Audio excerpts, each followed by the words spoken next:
Cyberpunk 2077 Phantom Liberty is coming with some warnings about just how much your PC might get hot. Well, there is a tweet that's going around now telling you to check your cooling systems and do some bench checks. We're going to check an article from GameSpot here in just a second, and I'm a little concerned. I've been very much looking forward to Cyberpunk 2077, at least the 2.0 update. I want to dive back in. I want to start fresh and see if it hooks me enough to put in the 10 hours that are roughly required to dive into the brand new content with Phantom Liberty. That's roughly like how much time you have to put in to get to that point. And I've been kind of waiting for that, and then I saw this tweet, and I got a little concerned. There also is DLSS 3.5 being leveraged in the game. Apparently, it's going to look phenomenal on, obviously, PCs. You can't leverage this on consoles, and that's when I started to think, what if we're doing this again? What if we're going through the same thing that the original launch date went through, where they basically did way too much? They had huge scope creep. The game got too big. It got too demanding. And then the old consoles, basically old gen, just ran terribly. So bad that, the game got ripped from PlayStation Store. People were demanding refunds. Now, since the 1.6 patch, that was the last patch to go to the old gen consoles, they have basically been left behind. So every patch since then, and then the 2.0 update and Phantom Liberty itself, is only available on next gen, and we're probably starting to see why. Like, it's going to put such a strain even on PCs. This thing's going to be pretty demanding. And the concern that I have is, if they really started focusing on DLSS 3.5 and the ray tracing, the more enhanced things that they can do with that on PC, is console going to feel like an afterthought? Are we not really going to get to leverage that? Is it not going to run all that well? I know when they pushed out the next-gen update for Cyberpunk, I really thought that it still didn't run as good as I wanted it to.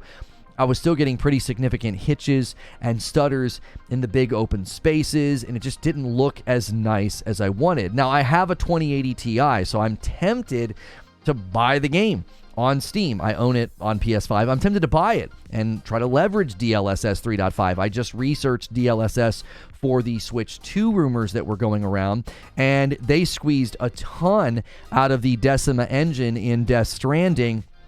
They were getting like 80 FPS on 4K, and this was on an older card. This was on like a 2060 card, like the lower end of the card. And if they're able to squeeze more out of weaker hardware, it's really making me consider, like, oh, maybe I should be playing this on my PC. But again, that just echoes my concern. Are we about to face the exact same problem that the game faced at launch? And are the consoles going to feel like they get sort of the short end of the stick here? Is the feedback on Phantom Liberty going to be just as mixed as it was as Cyberpunk when it launched? If you look at the release date review scores, Cyberpunk at launch on PC didn't fare all that terribly. It was roughly in the 70s. I think, later when we checked it, it was around 75, 76, and that was much higher than I anticipated, especially with how poorly it did on console. But that was primarily where the problems were, sort of living, and they didn't even have next-gen versions of the game ready for a really long time. And that, again, makes me feel like, is CD Projekt Red sort of consistently showing a pattern of consoles being an afterthought, sort of being second fiddle? And then when I saw this thing, let's take a look at the article. Cyberpunk 2077 players are warned to check their PC cooling systems before Phantom Liberty launch. So, is your PC cool enough to handle Phantom Liberty? So let's take a look at here what's going on. With 2 weeks left to go before Cyberpunk 2077 Phantom Liberty expansion, lead scene programmer Philippe Przynski has advised players on PC to make certain that their machines can handle the heavy load that will be placed on their systems. Now, you got to consider something here. Look at what he's actually saying, and then sort of compare this to just how strong the CPUs are in the PlayStation 5 or the Series X. He says, "We use all that you have, so workload on CPU 90% on 8-core is expected. To save your time, please run Cinebench or similar and check stability of your systems." So right here you can see the beginning of the tweet. He says, before release of Cyberpunk 2077 2.0 and Phantom Liberty, please check conditions of your cooling systems in PC. Okay, now, I'm not saying that you're going to have to be concerned about like your PlayStation 5 or your Series X overheating. What I'm saying is this sounds like what they did with the launch of the game. They went too far, scope got so big, and then the weakest portion of where the content landed, old gen hardware, the weakest point in the chain got the worst treatment. Well, if you think about where Cyberpunk Phantom Liberty is landing, PlayStation 5 and the Series X, those are the weakest chains on the link. Well, Series S will be the weakest, obviously. We'll see how it runs there, obviously, when they do the breakdowns. But I'm primarily thinking about Series X and PS5. Is it going to feel like, oh my gosh, I'm so excited to dive in, but it runs terribly, or we didn't get any of the cool stuff, or the things that they tried to add are kind of choking out the game? I mean, the article goes on here. You can see it's always kind of had high hardware demands. Cyberpunk 2077 had some high hardware demands when it first launched on PC in December of 2020, and for the expansion, developer CD Projekt Red has updated the system requirements to reflect the changes in PC hardware and software over the last couple of years. So an SSD is now mandatory, and a GeForce RTX 2060 Super or Radeon RX 5700 XT GPU are listed in the recommended settings. And to experience the game in ray tracing overdrive mode at 4K 60, you'll need a GeForce RTX 4080 60GB GPU installed. Now, this is not surprising, okay? This is not alarming. If you're trying to run ray tracing 4K 60, you're going to need a monster card, right? I'm not anticipating getting that, needing that, or wanting that on my PS5. So that's not like me saying, oh, that was what I expected to get. But what that tells me is they're swinging pretty high and pretty far on this update, on this DLC, and they already now have a pattern, in my opinion. The pattern being that they go too far, they go too big, and then the weakest hardware in the bunch kind of gets left behind. Now, an advantage that you have with DLSS is that your weaker hardware can still go the distance. As we saw with Death Stranding, they're saying here this 2060 Super, right? Well, the 2060 was the card that was getting 80 FPS in 4K in Death Stranding. Now, I know it's engine specific. This is the Red engine. The Decima engine is pretty impressive. It's been praised pretty significantly in different circles. Everywhere I kind of turn and look and read, the Decima engine is highly praised. That's the one used in Horizon Zero Dawn, Horizon Forbidden West, and Death Stranding. But the fact that DLSS is able to do that, basically take a weaker piece of hardware and really go the distance with it, that would be another concern. You can't leverage DLSS on consoles because they're AMD chips. They could only leverage FSR, and FSR has a long way to go. DLSS is jumping just leaps and bounds past anything FSR can even talk about. We're even hearing rumors about the Nintendo Switch. If you haven't seen my live coverage of that, the Nintendo Switch 2 being as strong as a PS5, it's sounding closer and closer to reality that they're going to have weaker hardware in that thing, but it's going to output performance that's going to kind of blow people away, given what DLSS is able to do. They allegedly showcased the Switch 2 at Gamescom, and they were blowing people away with performance. Like, it was a dev kit, but it was playing games like Tears of the Kingdom and stuff, and we're hearing like 4K 60.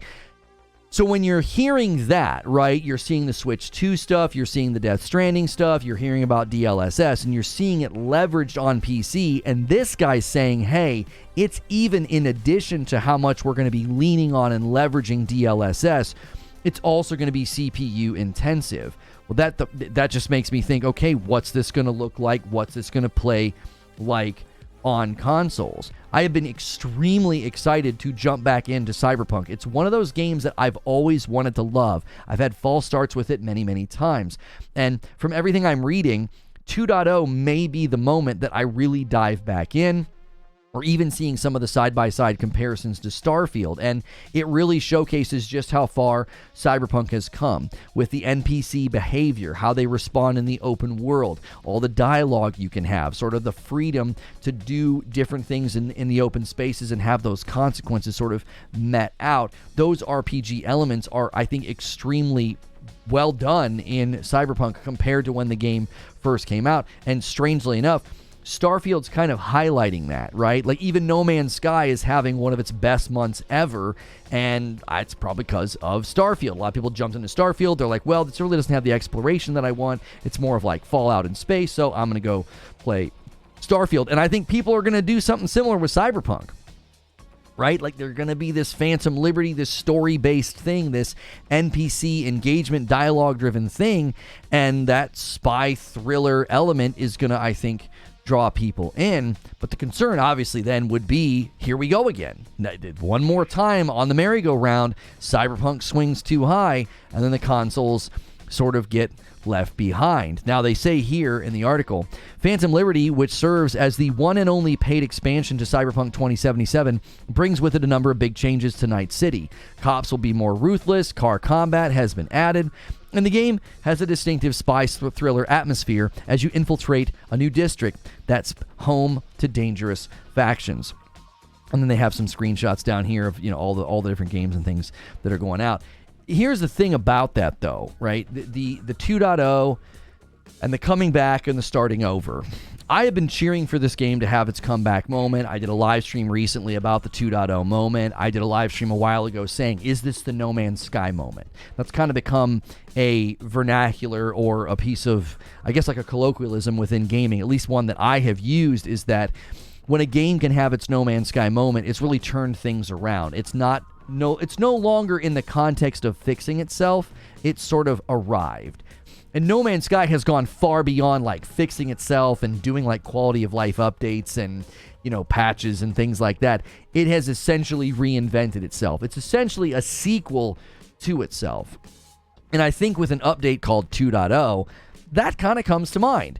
Is this basically the Cyberpunk 2077 sequel to, what the game should have been, could have been, because we do know they're not going to do anything with Cyberpunk after this. Now, that doesn't mean they're not going to do more with the franchise, but Cyberpunk 2077 is done after this. Now, there was a recent comment about how they've moved to Unreal and they're leaving behind the Red Engine.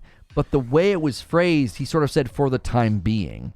Now, that's a lot softer than the first language we heard from CD Projekt Red about leaving behind the Unreal Engine. Earlier, it was, oh no, all future projects and products will be Unreal 5. And then this one, he said, oh yeah, no, for the time being. So that could be indicating that maybe they found a secret sauce with the Red Engine in Cyberpunk, because the screenshots we're seeing with the ray tracing, with the DLSS 3.5, it looks very, very impressive. So they could be wanting in the future to leverage all that they learned about that, like setting that tone, creating that world, creating that atmosphere. They may not want to redo all of that in a brand new engine. Again, though, the dilemma there is you can't leverage the DLSS on the consoles. Now, you can do ray tracing on the Series X and the PS5, but the full suite of ray tracing is not yet available. PS5 Pro is rumored to accelerate ray tracing. We have yet to see that come to fruition. That's obviously a rumor, but I still think without being able to leverage DLSS, if this Nintendo Switch comes out, it could really put Sony and Microsoft sort of in a different position to leverage power. The PS5 Pro landing in the market would then feel almost necessary, right? You don't want to be back on your heels like suddenly there's this Nintendo portable device that's kind of kicking the snot out of you, right? Microsoft has a unique situation with their two-tiered system with the Series S, so their sort of leveraging of that entrance point would be under threat for different reasons, because then a Switch could be close to that price point but offering more power. And then when you have games like Cyberpunk 2077 pushing DLSS and making noticeable upticks and increases to fidelity and performance on PC, and if consoles kind of feel like, man, we need all that stuff, it could put the Nintendo Switch into a very, very unique scenario. But for now, I'm just kind of worried. I found myself in a very weird scenario. I'm like checking Twitter. I'm like, when's 2.0 come out? When's 2.0 come out? Like, I'm going to plan on streaming it. So if you're wanting to see somebody sort of start over fresh, somebody who has false started with the game, if you're wanting to see that, keep an eye on the channel for that live stream, because I'm watching Twitter. I'm like, when is this going to happen? It suddenly becomes something that I'm finding myself anticipating, which is crazy to say because I've never been a big fan of Cyberpunk. I've always wanted to like it and just been unable to. It's been kind of a strange year. I'm suddenly playing Jedi Survivor since they fixed performance mode. It runs perfectly stable now. Thoroughly enjoying that. And now I'm seeing myself and picturing myself starting over fresh with Cyberpunk and really hoping they can deliver. I just hope they didn't swing too hard so we end up with another launch that feels like it's sort of giving the consoles the short end of the stick and the rough treatment. Let me know what you think in the comments below. These usually roll over into a members only stream, so if you want to become a member, click join. If you're not going to do a membership, hit subscribe, hit the bell button. The more often you're here, the more likely you might get a gifted membership. And as always, I'll see you in the next video.